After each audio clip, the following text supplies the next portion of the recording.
रामराव जी के दो बच्चे थे, रूही और पवन।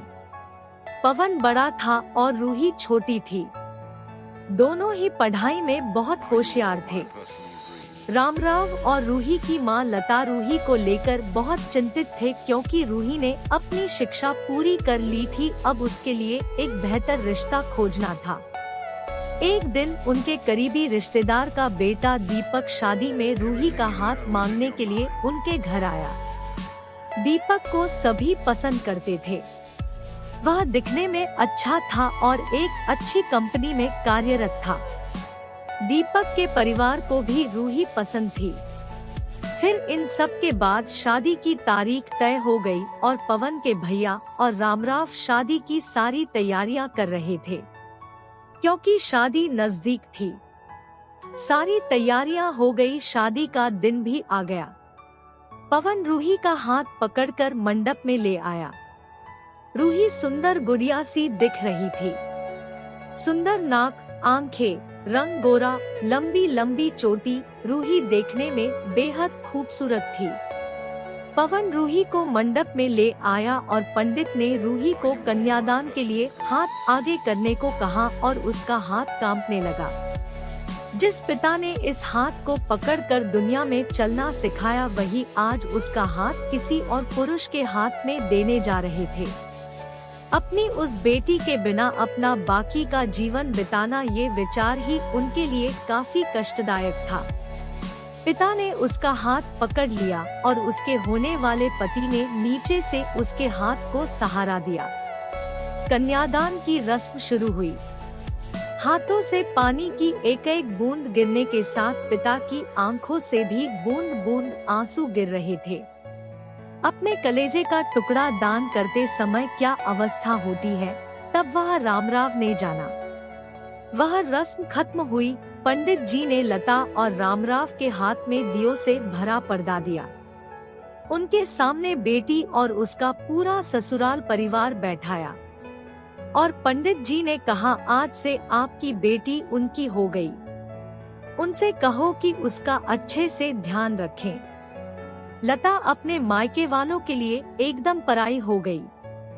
उसकी आंखों में आंसू भर आए।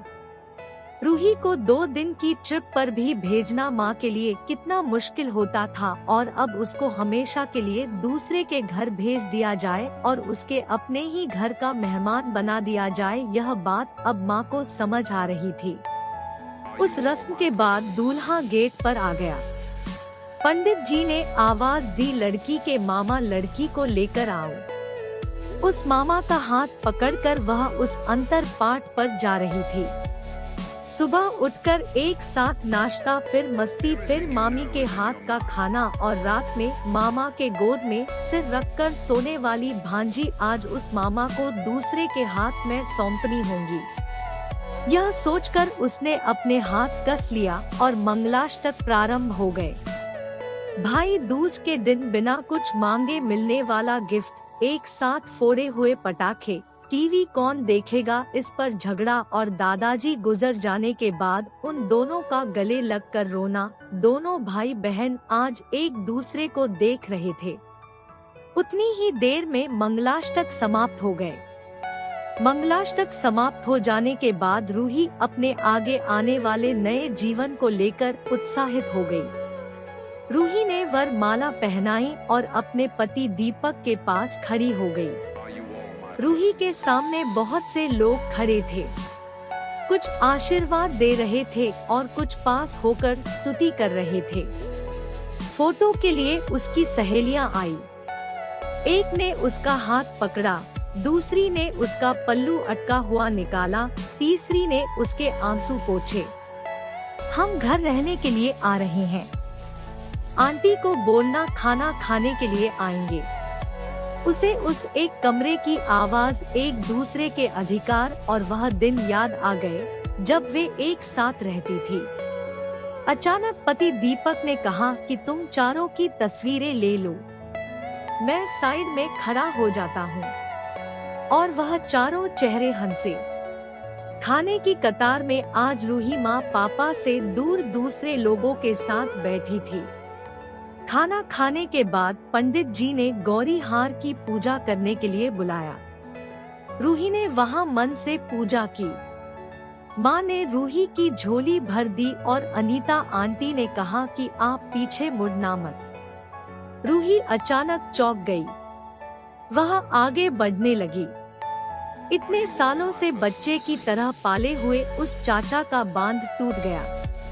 स्कूल से घर वापस आने में देर हो जाने पर अस्वस्थ होने वाले वह चाचा जी, जन्मदिन पर 5 से 6 फ्रॉक उसके आगे लाकर रखने वाले चाचा जी, मैं नहीं आने वाली, आज घर में चाची के पास रहूंगी कहकर रोने वाली वह आज हमेशा के लिए दूर चली जाएगी। यह रूही के दूसरे माँ पापा के रूप में चाचा चाची को भी यह बात सहन नहीं हो रही थी।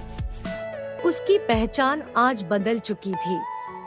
हाथों की वह हरी चूड़ियाँ, पाँव में बिछिया और गले में मंगलसूत्र नए जीवन की राह दिखा रहे थे। सास का हाथ पकड़कर रूही उस फूलों से सजी गाड़ी में दीपक के साथ बैठी। उस गाड़ी में खुशी थी और उस गाड़ी के बाहर खड़े सभी लोग आंखों में आंसू लिए उसे अलविदा कर रहे थे। रूही बोली, मम्मी पापा आती हूँ मैं। बहुत मुश्किल होता है अपना कलेजा, अपना दिल अपने ही हाथों से बाहर निकालकर पराये हाथों में सौंपना, और वह अपने कलेजे को, अपने दिल को खुद के दिल से लगा कर रखेगा। फिर भी हर माता पिता इस मुश्किल काम का सपना देखते हैं, लड़की के जन्म के बाद से ही।